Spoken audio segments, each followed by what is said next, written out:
Hey everyone, what's up? My name's Katie, aka Miss Pink Melts Away, and this video is going to be talking about breast implants. And I have been getting so many questions about my breast implants, what I get, how to get them done, prices, stuff like that. So this video is just going to be an information video for any of you ladies considering getting implants, or for men, you never know. But I got silicone implants last year, and I got 700cc in one and 750cc in the other, to even them out. And I got them underneath the boob, and I got them underneath the muscle. So I'm going to talk about saline versus silicone. Saline implants do not come pre-filled. So a positive with saline implants, and they kind of feel like, if you felt the bag, it feels kind of just like a bag of water, the consistency. Saline implants, since they don't come pre-filled, they leave a much smaller scar than a silicone implant was. You can get them done through the armpit, through the nipple, underneath the breast, or if I were to have gone saline implants, I would have wanted to go through the belly button. The reason why is because there would be absolutely no scar that you could see. And because they're not pre-filled, they just make the incision to put the bag in, and then they can fill up the implant to whatever size you chose. Silicone implants do come pre-filled, so you have to have a slightly bigger scar for that reason. However, I chose silicone implants because they have a much more natural feel and look to the implant than saline does. It reminds me of like a Tempur-Pedic mattress, personally. Like, it's firm, but it's squishy, kind of like jelly. I liked it. If I had gone back, I would never have chosen saline anyways. I really like the feel of silicone. Silicone can be more expensive though, and because there is a larger scar for it, that's why I chose to go underneath the breast, because I did not want anything going through my nipple or just a large scar on my implant. But that was just me personally. You don't have the option of going through the belly button with a silicone implant just because it's such a large implant, I got 700, like I said, 700cc in one and 750cc in the other. And, a 700cc implant is really, really large. Most girls probably go to 300, 350.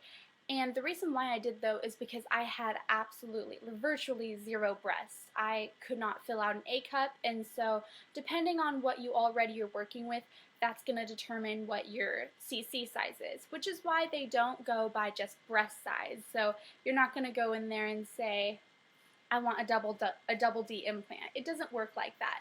My implants, with them in my body, I'm a double D right now. So I'm 5'6", but depending on everyone's rib cage and frame, the implant's going to look different on them. So the thing that my doctor did is I went in there with a sports bra, and he gave me different silicone sizes. He let me feel the implant versus saline versus silicone, and we were able to put it inside the sports bra, and so we could see how it fit with my body. And that I would really recommend any of you girls really considering getting implants to get in the best shape you possibly can first, and so you can determine how that implant's going to look with the rest of your body. Because if you choose a size and then you gain a bunch of weight and you lose a bunch of weight, the implant's going to look a lot different for your body. And that's why I'm really happy that I did lose 90 pounds before I did my journey, or almost 90 pounds, I think, by the time I had booked my consultation, because I was able to really see what it would look like as an end result. Silicone can be more expensive. I would recommend for any of you guys, I guess everyone has their own pricing issues, but for me, we paid the cash route because most plastic surgeons will give a discount if you do pay cash versus, over time. Also, I wanted to tell you guys, if you are seriously considering getting silicone and you're under 22 years of age, most plastic surgeons will not do the surgery because it's not technically FDA approved until you're 22 years or older. I was 17, turning 18 in a week when I got my implants, and I'm telling you, quick trick of the trade, and do your research, ladies, is to label it as reconstructive surgery versus plastic surgery. Because if you're under 22 years of age and you label it as reconstructive surgery, then you can get the silicone implants. And For an example of reconstructive surgery, it could be, if you had a mastectomy, if you, let's say you had breast cancer, or if you have one breast that's larger than the other. And we all know, ladies, 75% of women have one boob that's bigger than the other. And so you can label it as reconstructive surgery if you want to get around that fact. But I really want to tell you guys, though, if you are really considering implants, I know some girls who really, really love them, and they just, they're so happy they got them. Like me, I do not regret it at all. I feel like a woman, but there's other girls that are just really insecure, and you just kind of have to look and evaluate yourself. So I don't want to categorize into anything, but I know a lot of girls also who got implants because they wanted attention, or they're just really insecure and they thought that that would be a quick fix. Implants is not just a quick fix of insecurity. I wasn't insecure with myself before I got my breasts done. I had never had breasts. I had always had, not even A's, and I was really excited to go into college and have, a womanly figure for once in my life. And so I in no way, shape, or form regret it. But don't get implants to try and impress a guy, or just because you think it might help your self-esteem, because that's what happens when girls go overboard and then they don't even look like themselves anymore. So I just really want anyone who's considering getting implants to be in the right mindset if they are going to get those implants done. And there was something else. Oh, one last thing I wanted to recommend to you guys is always go bigger. And I know that sounds really bad saying, but the number one regret women have if they do get implants done is that they didn't go big enough, and so it doesn't fit like they wanted to in their frame. And I kept that in mind before I did my before I got my surgery done. Is I looked at what it looked like, and I went a little bigger than what I was hoping, because a lot of girls say they want C's, but then it just doesn't. I'm telling you, like, from an implant perspective, it doesn't look right. And so you do need it a little bigger for it to fit your frame right.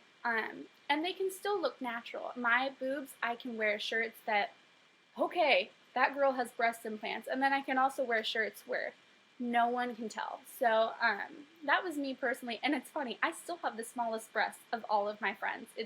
It's crazy. They're all triple D's. My sister's like double H or something like that. It's crazy. But yeah, just some quick tips for anyone who is considering getting surgery. And you guys like my top? This is actually a dress. I'm going to a Mardi Gras party, and like we're gonna have like this mask on and stuff like that.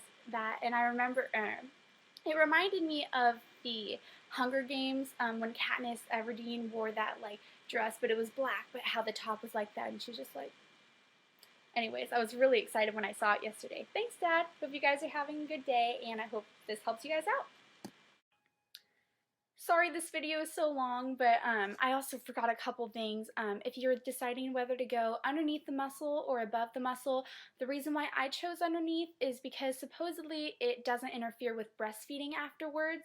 And if you get a saline implant and it ruptures, it's just kind of like salt water, and so it absorbs back into your body. Silicone implants, the reason why it wasn't FDA approved before the age of 22 is because it used to be really dangerous in the past, because silicone is not a natural substance of the body, and so if it ruptures or leaks, it can get that's toxic to your body. However, they have these implants now that are silicone. They're like gummy bears, and so what happens is even if it ruptures, let's say you squeeze the implant, it pops out, but it's like made of a solid texture, and so it then, once it's released, goes back into the implant, and so it's not dangerous. So those implants are really good. Also, remember, if you are going to save up, and I would recommend going the cash route, because most doctors do give you a discount for that. Breast implants can range, depending where you go, from $3,000 to $10,000.